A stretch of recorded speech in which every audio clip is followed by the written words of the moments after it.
nama saya Hamke Bitnigo dengan NPM 2207051028 dari Prodi Manajemen Informatika, Fakultas Matematika dan Ilmu Pengetahuan Alam, Universitas Lampung. Jadi pada kesempatan kali ini saya akan membuat video untuk menyelesaikan tugas UTS dan juga untuk menunjang tugas UAS yang telah diberikan oleh Bapak Febi dalam video YouTube-nya, yaitu mana terdapat perintah, yaitu jelaskan arsitektur dan juga organisasi dari sebuah CPU 8 bit dalam bentuk video. Beberapa hal terkait arsitektur dan organisasi CPU terdapat di antaranya ada struktur dan fungsi CPU, kemudian ada set instruksi, ada kemudian teknik mode, pengalamatan, kemudian ada pengorganisasi memori, ada sistem bus, kemudian atau bus system, kemudian ada input output dan juga sistem operasi. Berikut dengan contoh pemrograman sederhana yang dibuat oleh Paul Ramos dan juga bagaimana cara kerja CPU itu berjalan. Di sini saya akan jelaskan satu persatu. Sebelumnya saya di sini sudah diberikan file oleh Bapak Febi dalam bentuk deskripsi video yang diupload beliau di YouTube-nya, yaitu file buatan Paul Ramos pada tahun 2015 yang isinya ini adalah struktur dan fungsi CPU dalam bentuk gambar. Kemudian ada file CPU dalam bentuk logisim CPU 8 bit. Kemudian ada satu file CPU assembly code dalam bentuk Excel. Oke, saya akan jelaskan satu persatu. Namun di ketiga file ini itu dia berkorelasi atau berhubungan. Jadi antara satu dan yang lainnya bisa sekaligus dijelaskan atau saling berkaitan. Saya akan bahas mengenai struktur dan fungsi CPU. Jadi di CPU itu ada dua komponen dasar yang paling berpengaruh, yaitu control unit, kemudian ada juga ALU atau arithmetic dan logic unit. Nah, kita masuk ke yang pertama, yaitu ALU, arithmetic and logic unit. Oke. Jadi kalau kita lihat di sini pada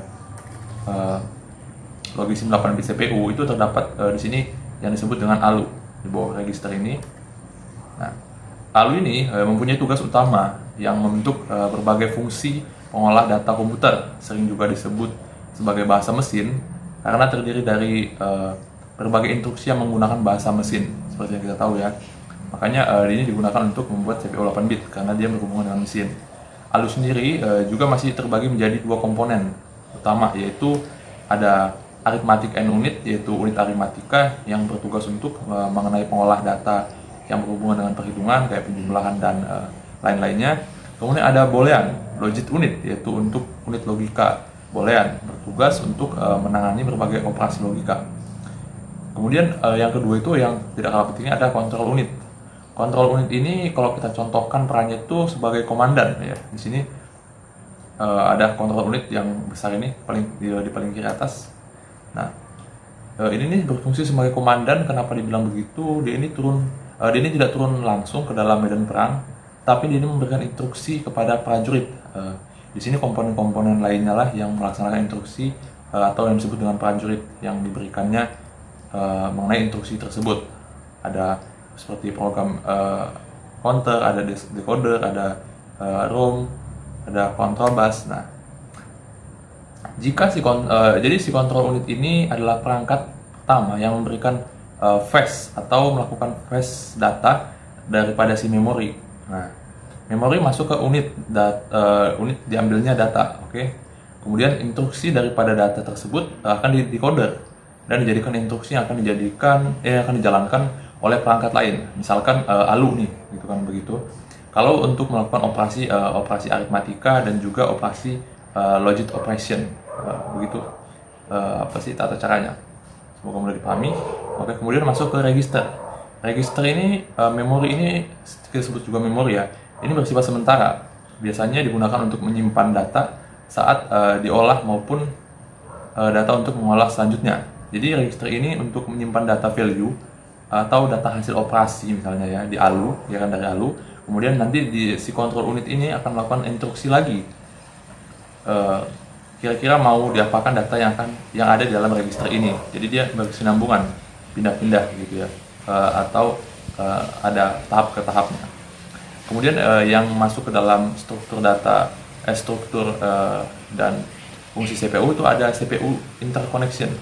Nah, CPU interconnection ini merupakan sistem koneksi dalam bus yang menghubungkan komponen internal CPU dengan bus-bus eksternal CPU. Nah, kalau kita lihat di sini ya, di dalam Logisim 8 bit ini terdapat di sini control bus yang menghubungkan antara bus-bus yang ada di luar. Jadi bisa digambarkan di sini ada CPU dengan bus eksternal CPU dengan eksternal CPU. Nah, bus ini fungsinya adalah untuk menjadi jalur transportasi antara komponen yang ada di CPU. Sedangkan komponen eksternal CPU di antaranya ada seperti kayak memori, jadi untuk menghubungkan memori, ada kan ROM, RAM, kemudian ada juga untuk memasukkan untuk sistem masukan atau keluaran atau input output ya. Yang mana itu ada di sini ada keyboard sebagai input, kemudian ada video LED atau video TYT sebagai output. Oke, next ke penjelasan selanjutnya yaitu set instruksi. Nah, set instruksi ini adalah salah satu yang paling menarik tentang rancangan komputer. Jadi adalah rancangan set instruksi. Set instruksi ini menentukan fungsi yang akan dilakukan oleh CPU dan karena itu memiliki efek yang sangat menentukan implementasi CPU baik dalam 8 bit maupun di komputer asli ya. Di dalam instruksi itu terdiri dari operand dan juga operator yang nantinya akan melakukan sebuah operasi di sini ya, operasi dalam komputer. Operasi-operasi yang berjalan di dalam CPU ini ditentukan oleh instruksi-instruksi yang dieksekusinya. Jadi seperti itu pengertian mengenai instruksi. Kemudian ada metode pengalamatan. Metode pengalamatan ini merupakan metode penentuan alamat operand pada instruksi. Oke, setelah dari instruksi tadi ada juga metode pengalamatannya. Nah, operand instruksi diletakkan pada memori utama dan register CPU seperti yang sudah dijelaskan tadi fungsi-fungsinya. Tujuannya itu untuk mengurangi panjang instruksi dengan mempunyai medan yang pendek. Jadi diberikanlah pengalamatan, makanya disebut mode pengalamatan. Next ke pengorganisasian memori. Nah, di sini di dalam Logisim ini, Logisim ada juga pengorganisasian memorinya. Jadi kalau memori ini kan adalah elemen paling penting dari suatu sistem komputasi karena tanpa itu komputer tidak akan melakukan tugas-tugas sederhananya. Jadi di sini ada terdapat di dalam Logisim yang dibuat oleh Paulo Ramos ini ada memori premier yang mana ada ROM dan juga RAM. Nah, kemudian antara ROM dan RAM ini terdapat perbedaan. Perbedaannya adalah jika ROM ini datanya tidak terhapus ketika komputer itu mati, sedangkan kalau RAM itu datanya akan mulai dari nol lagi kalau komputer itu dimatikan dan dihidupkan kembali. Nah, kemudian next ke bus atau sistem bus. Nah, bahasa Inggrisnya sistem bus. Dalam arsitektur komputer merujuk pada bus yang digunakan oleh sistem komputer asli, yaitu untuk menghubungkan semua komponennya.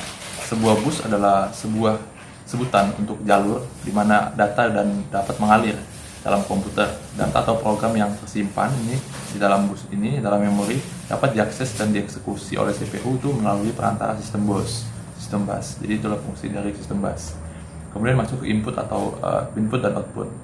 Pengertian input ini kan seperti masukan. Jadi ada perangkat luar untuk memasukkan atau mentransfer data dari luar ke dalam mikroprosesor untuk diproses dan diterjemahkan secara digital. Misalnya itu kayak keyboard yang ada di dalam Logisim buatan Paulo Ramos ini. Di sini terdapat satu buah keyboard. Nah, kemudian ada pengertian output. Output ini kan keluaran. Jadi ada perangkat luar maksudnya yang digunakan untuk menampilkan atau menerjemahkan data yang keluar dari mikroprosesor komputer.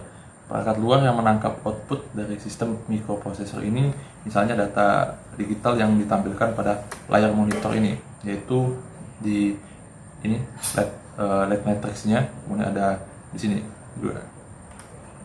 Nah, itulah dari sistem output input. Kemudian masuk ke sistem terakhir yaitu sistem operasi yang diminta oleh Power KB. Kalau kita berhubungan dengan komputer asli itu berbeda dengan 8 bit ini. Tidak seperti ini yang langsung dari keyboard dan tampil di layar, karena ada yang namanya juga sistem operasinya, jadi tidak bisa langsung. Sistem operasi ini bekerja sebagai jembatan kita untuk berkomunikasi dengan CPU itu, jadi tidak sesederhana ini. Sistem operasi komputer menjamin aplikasi perangkat lunak lainnya ini bisa memakai memori, melakukan input serta output terhadap peralatan lainnya, dan mempunyai akses kepada sistem file. Jadi itu fungsinya. Jadi pokoknya itu lebih humanable kalau kita menggunakan sistem operasi. lebih mudah kita berinteraksi, bisa dengan user interface dan juga menggunakan command line interface juga. Nah, Dix ini kemudian menyimpan data apa saja yang nanti akan ditampilkan. Misalkan di sini bisa berupa foto, bisa teks atau video dan segala macamnya. Untuk CPU 8 bit ini dia akan menampilkan LED. Nah, dalam LED matrix ini akan ditampilkan berupa foto. Nanti kita bisa coba dalam logisimnya. Kemudian di bawahnya ada teksnya. Kemudian untuk contoh program sederhananya itu yaitu untuk logisim CPU 8 bit yang dibuat oleh Paul Ramos ini. Jadi ini bukan contoh pemrograman sederhana. Ini terdapat komponen-komponennya. Oke, kita buka dalam logisimnya ya. Saya jelaskan di sini pakai komponen-komponennya. Komponen-komponennya itu terdiri dari ada di sini CPU, jelas di sini ada CPU. Kemudian juga di sini ada read only memory atau ROM. Kemudian sampingnya juga ada random access memory atau RAM. Kemudian di sini juga ada perangkat output yaitu LED matrix dan juga TXT. Nah ini, dan juga di sini ada LED matrix dan juga TYY. Nextnya itu ada DIX. Nah di sini ada DIX di bagian perangkat keluaran ini atau di bagian outputnya ada DIX. Yang mana DIX juga ini ada perangkat input yaitu keyboard.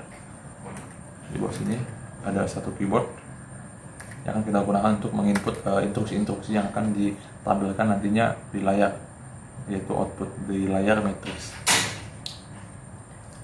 Dan beberapa tambahan pin lainnya, yaitu di sini ada pin clear untuk menghapus isi data keyboard, kemudian ada tombol start stop untuk mengaktifkan dan mematikan komputer, kemudian ada tombol reset untuk merestore daripada isi CPU, kemudian ada pin clock. Nah, pin clock ini bertujuan untuk sebagai switch yang berjalan ketika satu cycle terpenuhi. Nah, untuk di logisim sendiri itu maksimal hanya bisa 4,1 kHz clocking yang bisa digunakan dalam waktu sedetik. Oke, kita start. Nah, jadi sini akan saya menjelaskan yaitu program perjalanannya. Program ini bisa berjalan, saya akan jelaskan sini. Oke, kita start. Nah, jadi pertama-tama kalau teman-teman lihat tadi CPU ini berhubungan dulu sama si ROM ini. Nah, itulah langkah pertama yang yaitu mengambil atau melibatkan mengambil sebuah instruksi ya, yang ada di ROM. Nah, karena di ROM ini dia menyimpan set instruksi awal yang ketika si tombol startnya itu kita nyalakan. Lokasi dalam memori program itu ditentukan oleh program counter. Nah, ini saya tadi belum jelaskan. Di sini saya akan jelaskan mengenai program counter itu yang menyimpan data yang menunjukkan posisi saat ini dalam program. Dengan kata lainnya, program counter ini melacak tempat CPU dalam memori saat ini. Dia akan mencari begitu. Jadi data ketika komputer dimulai itu disimpan dalam RAM, kemudian di sini kemudian di fetch oleh CPU, diproses kira-kira instruksi apa yang dibutuhkan sesuai dengan perintah dari si ROM ini.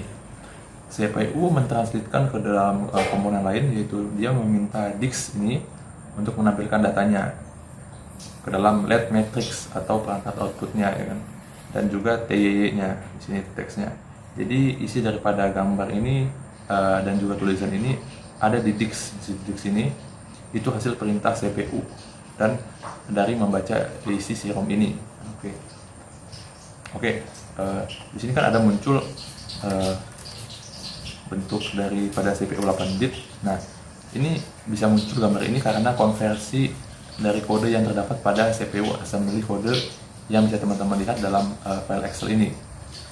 Nah, itulah kenapa bisa tampil seperti ini, karena adanya hasil transkrip dari binary. Jadi hasil visual gambar yang tampil pada LED matrix itu tertampil pada perangkat output sesuai dengan instruksi kita untuk pada keyboard untuk menampilkan apa. Oke, kita coba kita ganti. Misalkan kita ganti di sini kita klik perangkat inputnya yaitu keyboard. Oke, kemudian kita ketik atau kita minta instruksi angka 5. Sini kan nomor jalan. Kemudian instruksi ini akan diproses di sini di CPU. Kemudian akan tampil setelah diminta akan tampil di LED matrix. Nah, ini gambar ini. Nah, ini sama saja seperti gambar yang tadi, itu hasil daripada instruksi yang kita minta, kemudian akan ditampilkan pada layar LED matrixnya. Jadi begitu. Jadi begitulah bagaimana cara kerja CPU ini berjalan, yaitu dari contoh program sederhana yang dibuat oleh Paul Ramos, yaitu CPU 8 bit. Saya kira cukup untuk penjelasan saya mengenai tugas ini. Saya akhiri, terima kasih.